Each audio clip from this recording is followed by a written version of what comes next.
இன்றைக்கி பெண்கள் குறிப்பாக நிறைய பிரச்சனைகள் அவஸ்தைப்படுறாங்க. 100 பெண்கள் இருக்காங்கன்னா, அதில் ஒரு குறைஞ்சபட்சம் 20-30 பேராக இந்த வெள்ளைப்படுதல், ஒயிட் டிசார்ஜ்னு சொல்லுவாங்க. வெள்ளைப்படுதல் சம்மந்தமான பிரச்சனை இருக்குது அப்படின்னு சொல்லிட்டு நிறைய பேர் சொல்கிறாங்க. கமெண்ட்ஸில் இதுக்கு நிறையான அருமையான ஒரு மருத்துவ குறிப்பு சொல்லுங்கன்னு சொல்லியிருக்கீங்க. ஒரு நீர்முத்திரை, இதுதான் நீர்முத்திரை. இங்கே பாருங்கள், இந்த கட்டை விரலும் இந்த சுண்ட விரலும் பார்த்தீங்கன்னாக்கா இப்படி வச்சுக்கணும். நேர்களே, இந்த நீர்முத்திரை, இந்த கட்டை விரலும் இந்த சுண்டு விரலும் இப்படி வச்சுக்கணும். இந்த கையை இப்படி வச்சுக்கணும். காலை ஒரு 1/4 மணி நேரம், சாயந்தரம் ஒரு 1/4 மணி நேரம், இல்லை மதியம் ஒரு 1/4 மணி நேரம், எப்போல்லாம் உங்களுக்கு டைம் இருக்கோ இப்படியெல்லாம் வச்சு இப்படி இந்த முத்திரையில் இப்படி கொஞ்ச நேரம் உட்காந்துருந்தீங்கன்னா உங்களுடைய உடலில் வந்து நீர்ச்சத்தை அதிகப்படுத்தும். நீர்னாவே பார்த்தீங்கன்னா பஞ்சபூதங்கள் நீர்னாவே குளுமைங்க.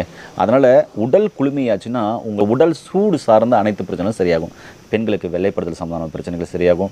ஆண்களுக்கு வெட்டை சம்மந்தமான பிரச்சனைகள் சரியாகும். அதேமாதிரி யூட்டை இன்ஃபெக்ஷன் சம்மந்தமான பிரச்சனைகள் சரியாகும். உடல் உஷ்ணம் சம்மந்தமான பிரச்சனைகள் சரியாகும். அதனால் உடல் உஷ்ணமாக இருக்கா, இந்த நீர் முத்திரையை வச்சு உடல் உஷ்ணம் இல்லாமல் ஆரோக்கியமாக வாழுங்க. நோய் நொடி